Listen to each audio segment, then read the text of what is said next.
তুই তো আমার বোনের মতোই, এতদিন ধরে আমাদের এখানে আছিস, আমি কি কোনো সময় তোকে কাজের মেয়ে বলেছি? না, আমি ছোট ম্যাডাম। বোনের চোখে তো তোকে দেখি। জি ম্যাডাম। ম্যাডাম ওইখানে না আম্মু, না, না, তুমি সমস্যা ওখানে নাই, যাও, ম্যাডাম। আন্টি এখানে বসো। না তুই ম্যাডাম, এখানে বস, উপরে না, বস। ম্যাডাম সমস্যা নেই। নিচে বসতে হবে না তো। আপনার আমি একটা কথা বলি ম্যাডাম, শুনেন। হ্যাঁ বল। মানে আপনি রাগ করবেন না তো ম্যাডাম? আপনার কিন্তু আমি সত্যি বোনের মতো দেখি। আরে তোর কি এরকম মনে হয় যে আমি তোর সাথে রাগ করতে পারি? আমি ম্যাডাম, একটু রাগ করবো না, তুই আচ্ছা, বসে আমাকে শুনেন। বল। ম্যাডাম আপনি যখন স্কুলে বাচ্চা নিয়ে গেছেন না, তখন না মানে স্যারের ঘরে আইসা আমার খারাপ প্রস্তাব দিছে। মানে সে বলতেছে যে আমার বেতন বাড়ায় দিব, আমার সাথে কিছু করতে চাইতেছে। তারপরে আপনি কথা বলছে, আপনার নাকি সে আমার পাইলে আপনার সাইডে দিব। ম্যাডাম এখন আপনি নুন খাই, কিন্তু আপনার তো ক্ষতি আমি চাইতে পারি না। এই জন্য আমি আপনার কাছে বলছি। কি বললি?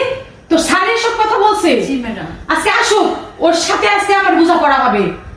ওর এত যে আমার ভাবতে অবাক লাগে, ওর নজর এত নিচে, সে সব ধরনের কাজ করতে পারে। আরে আমি তোর কাজের মতো রাখি নাই, আমি তো আমার ছোট বোনের মতো তোকে রাখছি। আর তারও তো দেখার উচিত ছোট বোনের মতো তোকে, সে সব কি করে বলতে পারে? আজকে আসুক, ওনার সাথে আমার আজকে শেষ পরামর্শ হবে। তুই চল, ও ওখানে কোথায় গেছে? ম্যাডাম উনি উনি বাথরুমে গেছে। বাথরুমে গেছে? জি জি। এই কই তুমি?